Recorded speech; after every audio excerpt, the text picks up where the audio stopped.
Bismillahirrahmanirrahim. Assalamualaikum warahmatullahi wabarakatuh.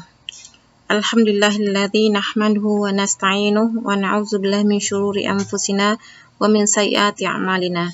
May yahdihillahu fala mudilla lahu wa may yudlil fala hadiyalah. Asyhadu an la ilaha illallah wa asyhadu anna Muhammadan abduhu wa rasuluh la nabiyya ba'da amma ba'd. Puji syukur kepada Allah Subhanahu wa taala, alhamdulillah berkat limpahan rahmat dan karunia-Nya, terutama karunia kesehatan. Alhamdulillah kita bisa melanjutkan pertemuan secara virtual di perkuliahan semester pendek ini, dan ini merupakan pertemuan kita yang ke-10 pada bab munakahatnya ya. Dan insyaallah pada pertemuan ini kita akan membahas tentang larangan perkawinan, prosedur perkawinan menurut Islam dan undang-undang, serta hak dan kewajiban suami istri. Semoga kita diberi kekuatan untuk menuntaskan materi yang ke-10 ini. Kemudian salawat beserta salam kita panjatkan kepada junjungan kita Nabi besar Muhammad sallallahu alaihi wasallam. Allahumma shalli ala Muhammad wa ala ali Muhammad. Rabbi shrah li sadri wa yassir li amri wahlul 'uqdatam min lisani yafqahu qawli. Bismillahirrahmanirrahim. Allahumma 'allimna ma yanfa'una wanfa'na bima 'allamtana waj'al ilmana khalisan liwajhikal karim waftah 'alaina bi fathikal mubin. Amin. Oke. Pada pertemuan ini merupakan pertemuan yang kedua di fikih munakahatnya. Sebelumnya kita sudah mengkaji tentang muqaddimah pernikahan, apa yang itu maksud dengan pernikahan, dan juga hukum pernikahan berdasarkan kondisi dari pengantinnya ya, dan juga hikmah dari pernikahan, dan juga udah kita bahas tentang rukun dan syarat dari masing-masing rukun pernikahan. Insyaallah pada pertemuan ini kita akan lanjutkan materi kita tentang larangan perkawinan, prosedur perkawinan menurut Islam dan undang-undang ya. Karena kita sebagai warga negara Indonesia berarti kita harus mengikuti bagaimana aturan perundang-undangan tentang perkawinan. Oke, selanjutnya materi terakhir yaitu tentang hak dan kewajiban suami istri. Pertama, larangan perkawinan ya. Apa yang dimaksud dengan larangan perkawinan ini? Larangan perkawinan ini adalah larangan untuk kawin antara seorang pria dengan seorang wanita. Ya. Maksudnya di sini ada kondisi atau ada sebab-sebab yang menghalangi seorang laki-laki menikah dengan seorang perempuan. Ya. Dan larangan perkawinan ini terbagi kepada dua. Yang pertama, larangan yang sifatnya abadi. Ya. Abadi ini yang disilakan dalam bahasa Arab dengan haram ta'bid. Ya. Ta'bid ya, maksudnya kondisi ini tidak akan berubah ketika seorang laki-laki dinyatakan haram untuk menikahi seorang wanita yang itu sifatnya ta'bid abadan selamanya, maka selamanya dia akan haram untuk menikahi wanita tersebut. Dan di sini nanti akan kita bahas ada yang sebab seorang laki-laki terhalang untuk menikah dengan wanita itu, yang ada 3 sebab secara abadi yang tidak akan pernah berubah. Ya, yang pertama itu karena nasab, hubungan keturunan. Jadi seorang anak laki-laki nggak boleh menikahi ibunya. Dan yang kedua itu nanti ada hubungan karena ini rodoah, persusuan. Jadi seorang laki-laki tidak bisa menikahi saudari sepersusuannya. Dan yang ketiga ada hubungan larangan yang disebabkan karena musaharah, hubungan pernikahan. Itu yang larangan seorang laki-laki terhalang untuk menikahi seorang wanita yang sifatnya abadi. Yang kedua, larangan seorang laki-laki menikahi wanita atau seorang laki-laki terhalang menikahi wanita yang sifatnya ghairu ta'bid atau dinamakan dengan takkid, hanya sementara waktu. Ketika sebabnya udah hilang, ya berarti setelah sebabnya hilang ini laki-laki tersebut boleh dia menikahi wanita tersebut.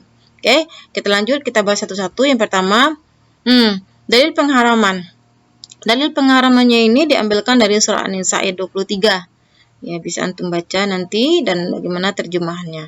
Ya, sini dalam surah An-Nisa ayat 23 ini Allah menyatakan, ya, siapa aja perempuan yang haram dinikahi oleh laki-laki. Ya. Yang pertama itu disebutkan di sini hurrimat 'alaikum, diharamkan bagi kalian, ummahatukum, ibu-ibu kalian.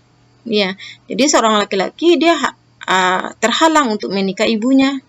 Ya, yang kedua, banatukum, anak perempuan kalian. Yang ketiga, akhwatukum. Ya, akhwatukum ini saudara-saudara perempuan kalian.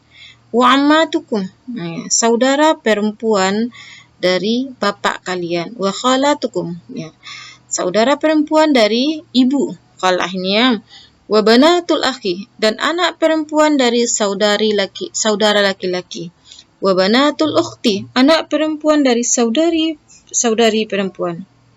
Ya. Terus wa ummahatukum allati arda'nakum, dan ibu-ibu yang menyusuimu. Kalau yang di atas ini disebutkan yaitu apa? Yang laki-laki terhalang menikahi wanita disebabkan karena nasab, hubungan keturunan. Yang kedua di sini disebutkan ya laki-laki terhalang atau tidak boleh menikahi wanita disebabkan karena radha'ah, sepersusuan. Yang siapa saja itu? Yang pertama, wa ummahatukum allati arda'nakum, ibu-ibu yang menyusui kalian. Ya. Wa akhwatukum minar radha'ah, dan saudari sepersusuan. Ya. Jadi misalnya ada anak laki-laki yang disusukan oleh wanita, maka ibu itu haram dia nikahi nantinya. Begitu juga, ya, saudari perempuannya yang sepersusuan haram dia nikahi. Selanjutnya dalam surah An-Nisa ayat 23 ini disebutkan juga terhalangnya laki-laki menikahi wanita disebabkan karena hubungan musyaharah, pernikahan. Siapa saja itu? Yang pertama, wa ummahatu nisaikum. Ya, ummahatu nisaikum, ibu dari istri-istri kamu, berarti mertua ya. Wa rabaibukum allati fi hujurikum min nisaikum allati dakhaltum bihinna. Dan robaib ini artinya apa? Anak-anak perempuan yang berada di pengasuhanmu dari istri-istri yang telah kamu gauli dianya. Jadi sini ini ceritanya ketika seorang laki-laki menikahi seorang janda dan janda tersebut memiliki anak gadis.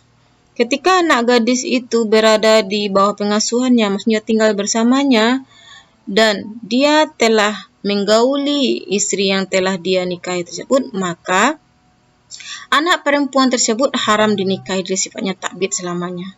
Anak perempuan dari istrinya itu, kayak anak tirinya ya. Fa'ilam takunu dakhaltum bihinna, jika kamu belum menggauli istri-istri kamu tersebut dan dia memiliki anak perempuan, fala junaha alaikum, tidak ada dosa bagi kalian untuk menikahi anak perempuannya. Wa halailu abnaikum alladzina min aslabikum. Dan dari halail ini istri-istri dari anak-anak, istri dari anak laki-laki kalian, anak laki-laki kandung kalian ya. Wa antajma'u bainal ukhtaini, dan kalian mengumpulkan di antara dua orang bersaudara.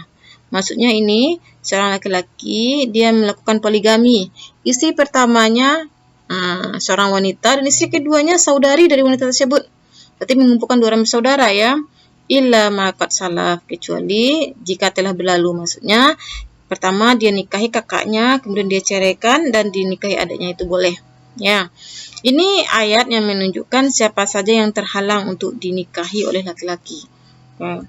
Kita lihat, kita rincikan lagi. Pertama, larangan yang sifatnya selamanya. Ya. Dan ini terbagi dua juga. Larangan yang sifatnya selamanya ini ada yang disepakati oleh ulama, ada yang tidak disepakati. Yang tidak disepakati itu ada sifatnya karena zina, ada karena li'an. Ya. Nah, akan kita bahas nantinya. Yang pertama, larangan seorang laki-laki menikahi wanita yang sifatnya selamanya dan itu disepakati oleh ulama ada 3. Yang pertama, larangan karena sebab nasab, keturunan. Ya, wanita-wanita yang haram dinikahi untuk selamanya yang sifatnya takbid karena adanya hubungan pertalian nasab. Sebagaimana disebutkan dalam surah An-Nisa 23 tadi, siapa saja itu ada 5 orang. Yang pertama ibu kandung, nenek dan ke atas. Ya. Terus yang kedua anak perempuan kandung, cucu perempuan. Ya, cucu perempuan ini baik dari anak laki-laki maupun dari anak perempuan sampai ke bawah. Ya, itu haram dinikahi oleh seorang laki-laki. Yang ketiga, saudari perempuannya. Baik saudari perempuan itu si ayah seibu, syakik niya kandung, atau si ayah saja atau si ibu saja. Yang keempat, bibi. Bibi ini yaitu anak laki-laki menikahi saudara perempuan ayah atau saudara perempuan ibu. Kalau dalam bahasa Arabnya ammah dan khalahnya yang dia nikahi, itu tidak boleh. Yang kelima, keponakan perempuan. Nah, siapa aja keponakan perempuan ini? Itu anak perempuan dari saudara laki-laki atau saudari perempuan dan seterusnya ke bawah. Itu haram dinikahi oleh seorang laki-laki. Dan ini yang disebutkan dalam surah An-Nisa tadi. Bagaimana hukumnya dalam KHI? Sama juga. KHI, kompilasi hukum Islam, menyebutkan sama, intinya sama, cuma di sini disebutkan secara garis besarnya aja. Ya, dengan orang yang melahirkan atau yang menurunkan keturunannya, dengan orang wanita keturunan ayah atau ibu, dengan seorang wanita saudara yang melahirkannya. Jadi sifatnya di sini tidak disebutkan secara rinci, hanya disebutkan secara garis besar saja. Dan kompilasi hukum Islam ini merupakan hasil ijtihad yang dari para ulama, dan hukumnya tidak bersifat mengikat, tetapi dijadikan pedoman oleh hakim dalam menetapkan putusan hukum di pengadilan. Oke, kita lanjut ke yang kedua, haram seorang laki-laki menikahi wanita yang disebabkan karena rodoah, sepersusuan. Siapa saja itu? 5 juga, ibu susuan, ya, atau disilakan dengan ibu rodo atau murdiah atau wanita yang menyusui. Nenek susuan, nenek susuan tidak boleh juga dinikahi. Bibi susuan ini maksudnya saudara perempuan dari ibu yang menyusui kita, atau saudara perempuan dari suami dari ibu yang menyusui, dan seterusnya ke atas. Kemenakan susuan perempuan, maksudnya adalah anak perempuan dari saudara ibu susuan. Terus saudara susuan perempuan itu saudara kandung, seayah maupun seibu. Jadi ketika seorang anak disusukan, maka saudara perempuannya itu nggak boleh dia nikahi. Ya, ini disebabkan oleh hubungan rodoah. Ya, sifatnya takbid selamanya. Bagaimana dalam KHI? Hampir sama juga disebutkan di sini nih. Disebutkan dalam pasal 39 ayat 3. Oke, tidak ada perbedaan di sini. Ya. Terus yang ketiga, penyebab laki-laki haram menikahi wanita yang disebabkan musoharoh, hubungan semenda namanya, atau hubungan yang disebabkan kerabat, yang disebabkan hubungan pertalian kekerabatan yang disebabkan adanya ikatan perkawinan. Ya, di sini nih dalam surah An-Nisa ayat 3 ini ada diwarnai di sini nih siapa saja itu. Yang pertama itu ibu dari istri-istri kamu, berarti mertua ya. Yang kedua, anak perempuan dari istri yang kamu nikahi dan itu telah kamu gauli. Berarti kalau belum digauli itu boleh menikahi. Oke. Yang ketiga yaitu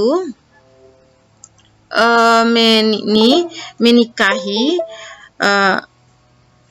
istri dari anak kandung. Ya, anak kandung itu tidak boleh. Oke, kita lihat. Keharaman disebabkan dalam musaharoh ini ada 4. Yang pertama, mertua perempuan. Ya, ummahatun nisaikum tadi bahasanya ya, sampai ke atas nenek perempuan. Ya, ada juga ya, misalnya dia menikahi seorang wanita, ternyata ibu dari wanita tersebut masih cantik. Dia ceraikan istrinya, dia nikahi lagi ibu itu tidak boleh karena haramnya sifatnya takbid selamanya. Yang kedua, anak tiri. Ya, anak tiri ketika seorang laki-laki menikahi janda, itu dia tidak boleh menikahi anak tirinya dengan syarat apa? Telah ada hubungan kelamin, maksudnya dia telah menggauli ibunya. Ya, tetapi kalau dia belum menggauli ibunya, misalnya nih ada kasus seorang laki-laki menikahi seorang janda, belum dia gauli, dia ceraikan, selanjutnya dinikahi anaknya, itu dibolehkan. Oke, yang ketiga, menantu. Menantu ini itu istri dari anak atau istri dari cucu dan seterusnya ke bawah, itu tidak boleh dinikahi. Yang keempat, ibu tiri. Ya, ibu tiri ini tuh bekas istri ayah. Ya. Untuk kali ini tidak disyaratkan harus adanya hubungan seksual antara ibu dengan ayah. Jadi ibu tiri, ibu yang pernah dinikahi oleh ayahnya, itu sifatnya haram selamanya untuk dinikahi oleh seorang laki-laki. Begitu juga KHI tidak ada bedanya dengan hukum Islam. Bisa dilihat sendiri ya. Larangan perkawinan menurut undang-undang lagi. Ini menurut undang-undang, tadi menurut hukum Islam dan KHI-nya. Undang-undang ini yaitu Undang-Undang Perkawinan nomor 1 tahun 74 ya. Berarti sifatnya mengikat ini ya. Disebutkan dalam pasal 8, perkawinan dilarang antara 2 orang yang pertama berhubungan darah. dalam garis keturunan lurus ke bawah atau ke atas. Sama ya, tapi di sini disebutkan secara garis besar. Ini hubungan karena nasab nih ya. Yang kedua, berhubungan darah dalam garis keturunan menyamping, yaitu antara saudara, antara seorang dengan saudara orang tuanya dan antara seorang dengan saudara neneknya. Ya, jadi secara garis besarnya aja sebutkan di sini nih. Kalau hubungan menyamping ini berarti seorang tidak boleh menikahi saudarinya. Atau hubungan menyamping, seorang tidak boleh menikahi saudara dari ayahnya atau saudari dari ibunya. Yang ketiga, berhubungan semendai. Nah, yang ini disebutkan oleh musyawarah tadi ya, itu mertua, anak tiri dari ibu yang sudah digauli, dan yang ketiga menantu dan ibu atau bapak tiri. Yang keempat, berhubungan susuan atau rodoah ya. Orang tua susuan, anak susuan, saudara susuan, saudari susuan, dan bibi atau paman susuan. Berhubungan saudara dengan istri atau sebagai bibi atau kemenakan dari istri. Dalam hal ini seorang suami beristri lebih dari seorang. Ini juga tidak boleh dinikahi. Mempunyai hubungan yang oleh agama atau peraturan lain yang berlaku dilarang kawin. Ini ada penambahannya nih. Ya, yang poin A sampai E ini intinya sama tadi ya. Seorang laki-laki diharamkan menikahi wanita karena hubungan darah, hubungan sepersusuan, dan hubungan kekerabatan pernikahan ya. Dan yang kelima, yang F ini poinnya, mempunyai hubungan oleh agama atau peraturan lain yang berlaku dilarang kawin. Misalnya di undang-undang kita tidak boleh pernikahan beda agama ya. Berarti dilarang juga menikah beda agama. Begitu juga menikahi seorang wanita yang kedua kali dan itu belum dapat izin dari istri pertama. Ini juga terkait dengan poin F ini. Kita lanjutkan. Yang 3 tadi itu larangan perkawinan yang sifatnya yang sifatnya muttafaq alaih ulama, yang disepakati oleh ulama. Yang sekarang larangan perkawinan yang itu diperselisihkan oleh ulama. Diperselisihkan oleh ulama maksudnya di sini nih. Ini ada 2 di sini disebutkan. Yang pertama itu perzinaan, yang kedua li'an. Misalnya, seorang wanita yang sudah berzina dengan laki-laki lain, laki-laki dan itu sebelum pernikahannya, apakah dia boleh dinikahi? Ya. Bagaimana hukumnya? Ini terjadi perbedaan pendapat ulama. Dan yang dituliskan di sini ini pendapat yang terkuat. Oke. Jadi tidak dipaparkan perbedaan pendapatnya. Yang kedua li'an. Li'an ini yaitu anak ketika lahir seorang anak dalam pernikahan, tapi anak tersebut tidak diakui oleh ayahnya, dalam artian dia menyatakan anak tersebut anak zina. Bagaimana hukumnya? Oke. Yang pertama, hukum menikahi wanita pezina. Ya. Wanita yang melakukan zina itu ada 4 kemungkinan. Ya. Yang pertama, wanita pezina tersebut menikah dengan laki-laki yang menzinainya sebelum kelihatan kehamilan. Berarti dia melakukan akad nikah setelah melakukan hubungan suami istri. Ya. Bagaimana pendapat jumhur ulama? Laki-laki yang menzinainya itu boleh menikahinya tanpa menunggu tanda-tanda kehamilan dan boleh langsung menyetubuhinya. Ini kondisi pertama ya. Kondisi yang kedua, wanita pezina yang menikah dengan laki-laki yang menzinainya dalam keadaan hamil. Kalau yang pertama kan belum diketahui hamil ya. Kalau yang kedua ini, misalnya seorang laki-laki perempuan ya, melakukan hubungan suami istri dan itu dia belum menikah. Dan setelah diketahui perempuannya hamil, dia dinikahi oleh laki-laki yang menzinainya. Ini boleh menikahinya tanpa menunggu kelahiran anak. Ini pendapat yang terkuat aja yang diambil ya. Jadi laki-laki yang menzinainya boleh menikahi wanita tersebut tanpa menunggu lahirnya anak, dan boleh langsung menyetubuhinya tanpa menunggu kelahiran anak. Yang ketiga, wanita pezina dalam keadaan hamil, ya, menikah dengan laki-laki lain. Kalau yang 2 kondisi tadi, menikah dengan laki-laki yang menzinainya ya. Yang keempat, wanita pezina yang tidak hamil dan menikah dengan laki-laki lain. Bagaimana kondisi kedua ini? Ya, dalam 2 keadaan di atas, menurut mazhab nih yang terkuat aja yang Umi paparkan di sini ya, menurut mazhab Hanafi dan Syafi'i, boleh menikah wanita pezina itu tanpa menunggu masa iddahnya, ya, karena di sana itu tidak ada ikatan perkawinan ya. Iddah ini adanya ketika ada ikatan perkawinan, seorang wanita diceraikan dari ikatan perkawinannya sah ya, dan boleh langsung mencampurinya. jika ia dalam keadaan hamil. Ya, nah, boleh langsung mencampurinya. Tapi jika ia dalam keadaan hamil, maka makruh menggaulinya hingga ia melahirkan. Berarti intinya dari keempat kondisi wanita ini, wanita yang pezina itu, maksudnya wanita yang telah digauli sebelum pernikahan, laki-laki lain, dia boleh dinikahi oleh, yang pertama boleh dinikahi oleh laki-laki menzinainya, yang kedua boleh dinikahi oleh laki-laki lain. Tapi bagaimana kalau dia dinikahi oleh laki-laki lain dan dia itu dalam keadaan hamil, maka sebagian ulama mengatakan makruh untuk menggaulinya. Oke, ya. Itu yang pertama. Kondisi yang kedua itu menikahi wanita hamil karena zina dalam KHI. Tadi dalam ini ya, dalam undang-undang kita ya, dalam undang-undang yang berlaku di menurut pendapat ulama ya. Sekarang KHI. KHI, saya sebutkan, seorang wanita hamil di luar nikah dapat dinikahkan dengan pria yang menghamilinya. Berarti sama ya, sama dengan hukum Islam itu. Yang kedua, perkawinan dengan wanita hamil yang disebut pada ayat 1 dapat dilangsungkan tanpa menunggu lebih dahulu kelahiran anak. Berarti sama juga ya. Dengan dilangsungkannya perkawinan pada saat wanita hamil, tidak diperlukan perkawinan ulang setelah anak yang dikandung lahir. Ya. Jadi ketika dia dinikah dalam keadaan hamil, setelah anak lahir, apakah diulang lagi akadnya? Ini dinyatakan tidak perlu diulang lagi.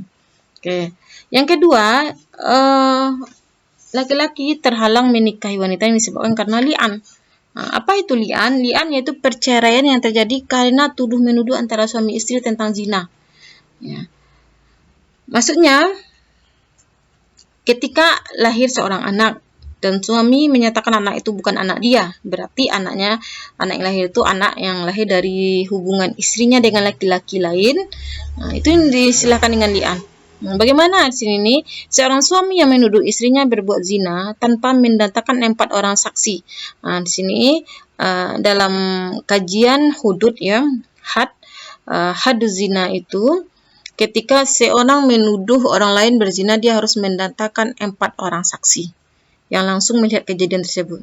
Nah, ini kan ceritanya di sini suami yang menuduh istrinya berbuat zina, tapi dia tidak bisa mendatangkan 4 orang saksi. Maka suami diharuskan bersumpah 4 kali.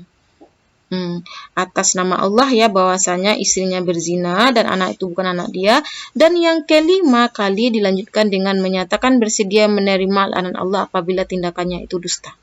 Jadi dia ada 5 kali ini ya. Yang pertama dia bersumpah atas nama Allah bahwasanya anak itu bukan anak dia, bahwasanya anak itu lahir dari hubungan zina istrinya dengan laki-laki lain, dan yang kelima dia menyatakan dia siap menerima laknat Allah ketika dia berdusta. Berarti ketika laki-laki sudah bersumpah 4 kali dan bersedia menyatakan dia menerima laknat Allah, berarti dalam kondisi ini istrinya tertuduh untuk berzina, tertuduh berzina dan harus dikenakan hukuman zina, yaitu dirajam sampai mati. Kemudian istrinya ini diberikan sumpah tadi kepada istrinya. Istri yang mendapat tuduhan itu bebas dari hukuman zina jika dia mau bersumpah juga sebanyak 4 kali, ya, 4 kali, dan yang kelima kali diteruskan bersedia mendapat laknat Allah bila tuduhan suaminya itu benar. Ya, ini dalam rangka menghindarkan dia dari hadu zina, itu rajam itu. Ketika dia diam, berarti dia siap menerima dirajam sampai mati. Tapi ketika dia menyatakan dia bersumpah demi Allah dia tidak berzina, dan yang kelima kali dia siap menerima laknat Allah ketika tuduhan suaminya itu benar, berarti saat itu dia terbebas dari hukuman rajam. Oke. Apa akibatnya dari saling bersumpah ini? Dampak hukum li'an. Yang pertama, pernikahan itu putus untuk selamanya. Berarti setelah suami istri saling melaknat, pernikahan itu putus saat itu. Mereka tidak memiliki hak rujuk lagi. Ya. Yang kedua, suami istri tidak memiliki hak rujuk dan akad baru. Nggak ada hak rujuk, ya, dan rujuk ini berarti suami tidak boleh lagi kembali ke istrinya. Ya, oke. Dan tidak boleh melakukan akad baru dengan wanita tersebut. Nasab anak tidak dinasabkan ke bapaknya. Karena anak tersebut dianggap anak zina ya, berarti dia nasabnya ke ibunya. Dan juga konsekuensi dari yang ketiga ini, nasab anak tidak dinasabkan ke bapaknya, berarti anak tersebut tidak berhak mendapatkan nafkah dari bapaknya dan juga mereka tidak saling mewarisi. Yang selanjutnya, had zina gugur dari istrinya. Tidak dilakukan had rajam terhadap istrinya. Karena had zina itu ada dua ya. Yang pertama bagi yang berzina dan itu masih bujangan dengan gadis, dia itu dicambuk 100 kali, dan ketika mereka mutazawij yang udah menikah atau muhsan, mereka dirajam sampai mati. Oke? Aturan li'an dalam undang-undang dan KHI ya. Dalam undang-undang nomor 1 tahun 74 tentang perkawinan, bagian ke-6 ini ya disebutkan akibat li'an. Ya. Bila mana li'an terjadi, maka perkawinan putus untuk selamanya. Berarti sama dengan hukum Islam nih ya. Dan anak yang dikandung dinasabkan kepada ibunya juga sama. Ya, sedangkan suaminya terbebas dari kewajiban memberi nafkah, di sini disebutkan, dan tidak disebutkan di sini kewajiban untuk saling mewarisi ya, dan saling mewarisi juga terputus sebenarnya. Nah, berarti tidak jauh berbeda aturan undang-undang yang berlaku di Indonesia dengan aturan hukum Islam. Dan di dalam KHI pasal 163 disebutkan, bila mana li'an terjadi, maka perkawinan itu putus untuk selamanya, sama ya, dan anak yang dikandung dinasabkan kepada ibunya. Ya, sama juga. Sedangkan suaminya terbebas dari kewajiban memberikan nafkah. Lafal dan kandungan substansi dari KHI sama dengan Undang-Undang nomor 1 tahun 74. Ya, sahlian ini. Hanya satu yang tidak disebutkan, mereka tidak saling mewarisi. Kita lanjut ke haram gairu ta'bid. Apa yang maksud dengan haram gairu ta'bid ini? Laki-laki dia tidak boleh menikahi wanita hanya dalam kondisi tertentu. Jadi ini orang yang haram dikawinkan untuk masa tertentu selama masih ada hal-hal yang mengharamkannya. Dan saat hal yang menjadi penghalang tersebut sudah tidak ada, maka dia halal, perempuan tersebut halal untuk dikawini. Apa aja itu wanita-wanita yang haram dinikahi, tidak untuk selamanya atau hanya bersifat sementara? Itu ada beberapa poin. Yang pertama, wanita terhalang untuk dinikahi karena adanya bilangan ya, halangan yang bersifat bilangan. Itu mengawini wanita lebih dari 4. Ya, sini ini ketika ya seorang laki-laki sudah menikahi 4 orang wanita, ya berarti dia tidak boleh lagi menikah untuk yang kelimanya dan yang ke-6, ke-7. Apabila dia mau menikah yang kelima, ya berarti dia harus menceraikan salah satunya. Oke. Dalam undang-undang kita disebutkan pasal 40 tentang beristri lebih dari 4, dijelaskan bahwa seorang suami yang bermaksud untuk beristri lebih dari seorang, poligami ini ya, maka wajib mengajukan permohonan secara tertulis kepada pengadilan. Kalau dalam Islam, laki-laki mau menikahi seorang wanita yang kedua kali, dia tidak harus izin istri, dia boleh langsung menikah. Dan tidak juga harus izin pengadilan. Tapi ini karena kita hidup di negara hukum, berarti kita harus mengikuti hukum yang berlaku di Indonesia. Seorang laki-laki ketika mau poligami, mau menikah yang kedua, dia harus mengajukan permohonan secara tertulis ya kepada pengadilan.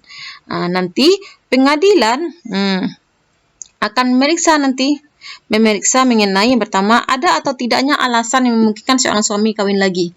Kalau sini menguntungkan bagi wanita ya. Jadi kalau kita di Indonesia, suami kita mau poligami itu dia harus maksudnya sini poligami dan istri pernikahan kedua itu mau dicatatkan ya, dia harus memenuhi syaratnya ini. Yang pertama itu, istri tidak dapat menjalankan kewajibannya sebagai seorang istri. Misalnya istri tidak dapat memberikan nafkah batin kepada suaminya, tidak bisa melayani suaminya lagi gitu ya. Yang kedua, istri mendapat cacat badan atau penyakit yang tidak bisa disembuhkan. Istri tidak dapat melahirkan keturunan. Ketika ada 3 sebab ini, maka dia akan diizinkan untuk menikah lagi.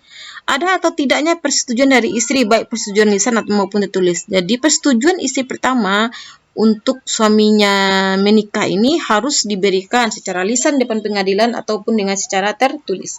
Ada atau tidaknya kemampuan suami untuk menjamin ketercukupan hidup istri dan anaknya. Dan itu dihitung nanti bagaimana pendapatannya, apakah mungkin untuk menghidupi istri kedua dan anak-anaknya. Jadi hukum yang berlaku di Indonesia ini sangat menguntungkan bagi wanita. Ya, kalau dalam hukum Islam tidak harus seperti itu. Jadi suami boleh aja untuk menikah yang kedua, yang ketiga ya tanpa izin istri pertama. Terus tentang beristri lebih dari satu orang, pasal 55 disebutkan juga ini dalam KHI ini ya. Beristri lebih dari satu orang pada waktu bersamaan terbatas hanya sampai 4 orang istri. Sama ya. Syarat utama beristri lebih dari seorang, suami harus mampu berlaku adil terhadap istri-istri dan anak-anaknya. Apabila syarat utama yang disebutkan pada ayat 2 tidak mungkin, suami dalam beristri lebih dari seorang. Ya. Oke. Terus pasal 56 dalam KHI-nya disebutkan juga suami yang hendak beristri lebih dari satu orang harus mendapat izin dari pengadilan agama. Pengajuan permohonan izin dimaksud pada ayat 1 dilakukan menurut tata cara sebagaimana diatur dalam bab 3 PP nomor 9 tahun 75 ya. Perkawinan dilakukan dengan istri kedua, ketiga atau keempat tanpa izin dari pengadilan agama tidak mempunyai kekuatan hukum. Ya. Jadi misalnya ini belum ada izin dari pengadilan agama, seorang laki tetap melanjutkan pernikahan yang kedua, ketiga, berarti pernikahannya itu tidak memiliki kekuatan hukum. Maksudnya dihukumi, kalau dalam hukum Islam pernikahannya sah, tetapi dalam hukum negara dinamakan dengan pernikahan siri ya. Berarti pernikahan tersebut tidak tercatat di negara kita. Nanti anak yang lahir dia tidak akan bisa mendapatkan hak-haknya seperti akte ya. Oke. Pasal 57, pengadilan agama hanya memberikan izin kepada seorang suami yang akan beristri lebih dari seorang apabila ini sama dengan undang tidak dapat menjalankan kewajibannya sebagai istri, banyak tidak bisa memberikan nafkah batin terhadap suami, ada cacat, istri memiliki cacat ya, atau penyakit yang tidak bisa disembuhkan, istri tidak dapat melahirkan keturunan. Oke. Kita lanjutkan. Halangan yang kedua yang menyebabkan laki-laki terhalang menikahi seorang wanita itu mengumpulkan. Maksudnya di sini mengumpulkan dua orang bersaudara. Tidak hanya dua orang bersaudara. Kalau dua orang bersaudara ini tetapkan hukumnya berdasarkan surah An-Nisa ayat 23 tadi ya. Tapi juga mengumpulkan seorang wanita dengan bibinya atau kemenakannya. Ini tetapkan melalui hadis Nabi ini. Oke, jadi ketika seorang laki-laki menikah, yang istri pertamanya merupakan anak pertama, istri kedua anak kedua, itu namanya mengumpulkan dua orang bersaudara, itu nggak boleh. Dia baru hilang keharaman tersebut ketika dia nikahi seorang wanita dan dia mau menikahi adiknya, dia ceraikan dulu wanita ini. Ya, begitu juga mengumpulkan dua orang saudara dengan bibinya. Ini tidak boleh. Baru hilang keharaman itu ketika yang pertama misalnya dia menikah seorang wanita, ternyata dia mau menikahi bibi dari wanita tersebut, berarti dia harus menceraikan wanita ini baru dia nikahi bibinya. Oke, itu dikatakan halangannya hanya sementara sifatnya. Dalam undang-undang yang berlaku di Indonesia gitu juga, begitu juga dalam KHI sama.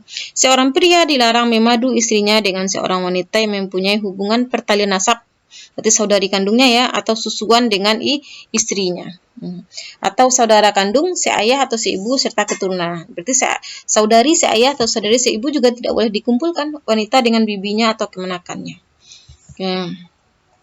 Terus yang ketiga, halangan karena kafir. Karena aturan yang berlaku di negara kita tidak boleh pernikahan beda agama ya. Berarti kalau laki-laki muslim mau menikahi wanita kafir, itu nggak boleh. Ketika kekafiran tersebut sudah hilang, perempuan tersebut masuk Islam, baru dia boleh menikahi wanitanya. Di sini disebutkan dalam undang-undang perkawinan. Pada dalam hukum Islam jelas ya. Wala tunkihul musyrikati hatta yu'minna. Jangan kamu nikahi wanita musyrik hingga mereka beriman, kata Allah ya. Kalau dalam undang-undang dan KHI apakah sama?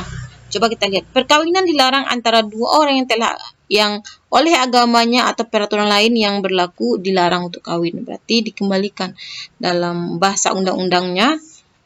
Bagaimana menurut agamanya? Kalau menurut agamanya nggak boleh kawin, berarti dia nggak boleh kawin. Berarti kalau dibawakan ke agama Islam nggak boleh kan? Berarti dia tidak boleh.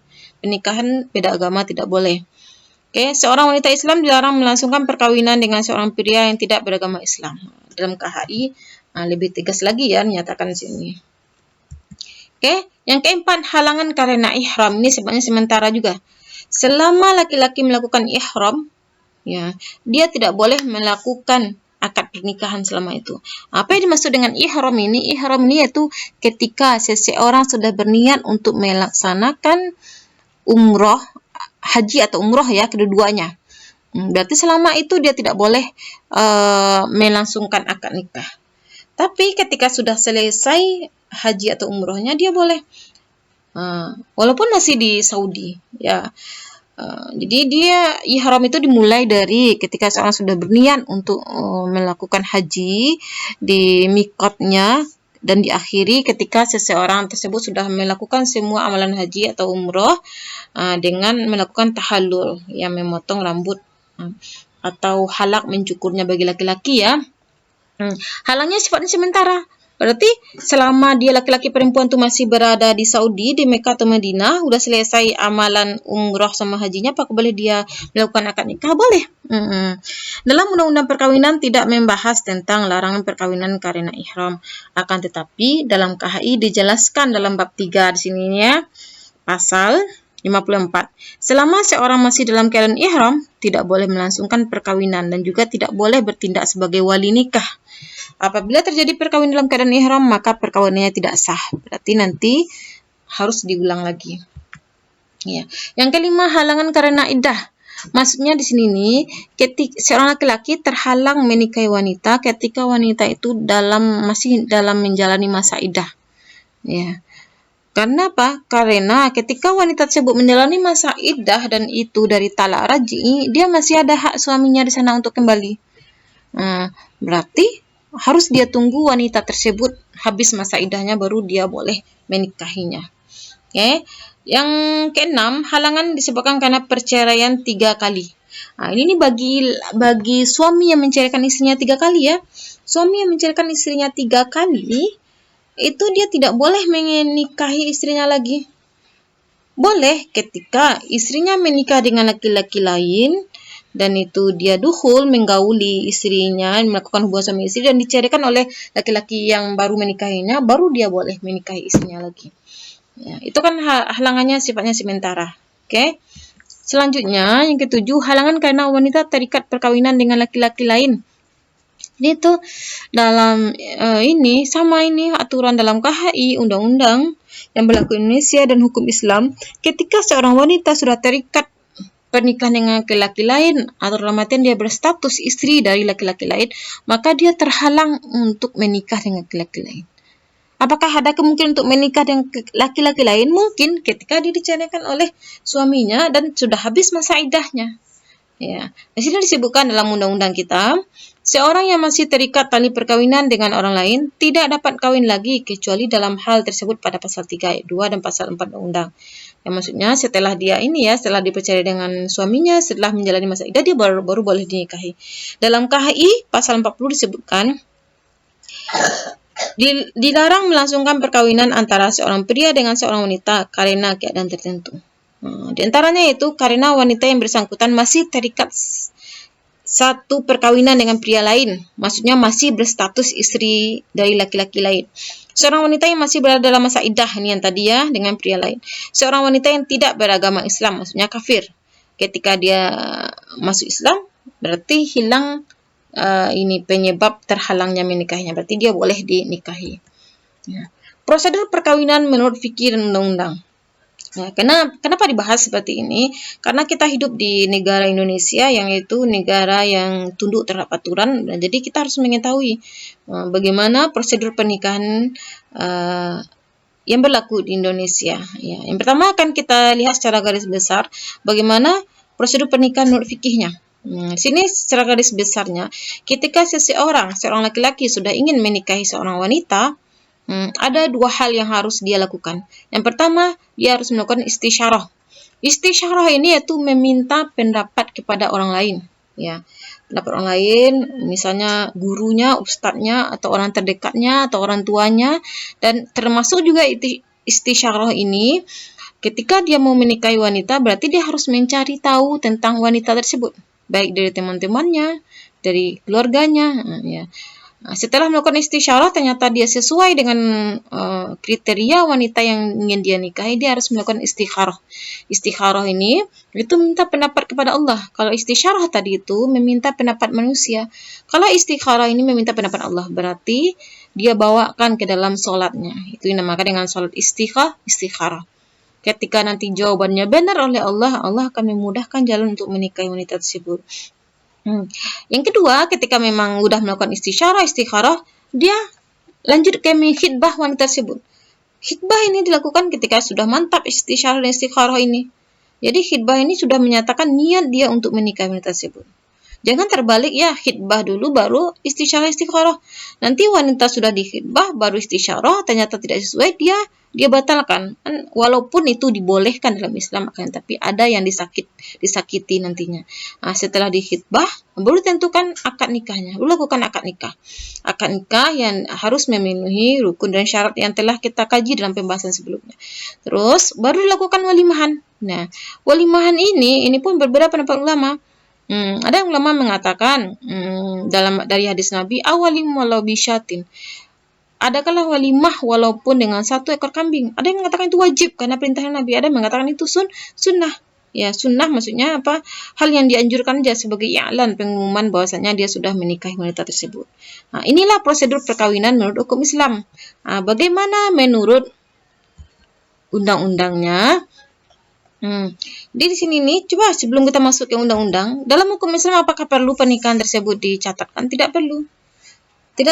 Jadi, ketika seseorang sudah memenuhi ini, sudah akadnya sudah sah dan dia melakukan walimahan, berarti sudah sah pernikahannya. Bagaimana kalau dalam undang-undang kita ternyata undang-undang kita itu menyatakan belum sah? Kenapa? Karena prosedur perkawinan menurut undang-undang kita yang pertama, memberitahukan kehendaknya. Ketika laki-laki mau menikahi seorang wanita, dia harus memberitahukan kehendaknya itu kepada pegawai pencatat ya di tempat perkawinannya. Dilangsungkan paling lambat 10 hari sebelum pernikahan. Pemberitahuan diberikan secara lisan dan tulisan oleh keluarga pihak perempuan. Ini dari pihak perempuan ya. Yang kedua, pegawai pencatat yang menerima pemberitahuan kehendak melangsungkan perkawinan tersebut meneliti apakah syarat perkawinan telah dipenuhi dan apakah tidak terdapat halangan perkawinan menurut undang. Halangan perkawinan yang kita bahas tadi. Ternyata dia mengajukan mau nikah, ternyata wanita itu wanita yang harus dinikahi. Ini tidak memenuhi syaratnya ya. Yang ketiga, pegawai pencatat menyelenggarakan pengumuman tentang pemberitahuan kehendak melangsungkan perkawinan dengan cara menempelkan surat pengumuman. Yang keempat, perkawinan dilangsungkan menurut kepercayaan masing-masing. Yang kelima, perkawinan dilaksanakan di hadapan pegawai pencatat dan dihadiri oleh 2 orang saksi. Ya. Keenam, kedua mempelai menandatangani akta perkawinan yang telah disiapkan oleh pegawai pencatat perkawinan. Kenapa di Indonesia ada syarat yang lebih ya, prosedur yang lebih, yaitu harus didaftarkan terlebih dahulu, nanti dicek apakah memenuhi syarat perkawinannya, terus perkawinan itu harus nanti mempelai harus menandatangani akta perkawinan dan harus dicatatkan. Ya. Ini aturan yang berlaku di Indonesia, memang perkawinan itu harus dicatatkan. Ini dalam rangka melindungi hak-hak wanita nantinya ya. Jadi kalau dalam undang-undang kita, ketika seorang laki-laki sudah memenuhi pengantin laki-laki dan perempuan sudah memenuhi prosedur perkawinan ini, berarti dinyatakan bahwasanya perkawinannya sah menurut undang-undang ya, dan memiliki kekuatan hukum ya. Bagaimana? Timbul pertanyaan, bagaimana ketika perkawinannya hanya dilangsungkan menurut aturan hukum Islam, hanya sampai akad nikah, dan itu tidak dicatatkan di lembaga resmi, di pegawai pencatat perkawinannya. Nikahnya sah menurut aturan hukum Islam, tetapi tidak sah menurut undang-undang. Berarti kalau itu yang dinamakan dengan nikah siri. Berarti kalau dia melakukan hubungan suami istri, ya boleh. Karena pernikahannya sah menurut hukum Islam, tetapi pernikahannya tidak memiliki kekuatan hukum. Maksudnya apa? Pernikahannya tidak tercatat. Nanti kalau terjadi kasus, suami meninggalkan istrinya tidak bisa mengajukan gugatan ke pengadilan. Begitu juga ketika lahir anak dari pernikahan siri, pernikahan yang tidak dicatatkan, anak tersebut tidak memiliki hak ya untuk mengurus aktanya. Kalau diurus aktanya, nanti berarti pencatatan tersebut harus diisbatkan terlebih dahulu. Itu dinamakan dengan isbat nikah. Oke. Demikianlah penjelasan tentang materi ini. Dan untuk hak dan kewajiban suami istri masih ada satu video lagi, silahkan ditonton dan dibuat ringkasannya, ringkasannya aja ya. Terima kasih atas perhatian, dan jika ada pertanyaan silahkan diajukan. Moga bermanfaat dan moga dipahami. Wabillahi taufiq wal hidayah. Naktafi bihadza, syukron. Assalamualaikum warahmatullahi wabarakatuh.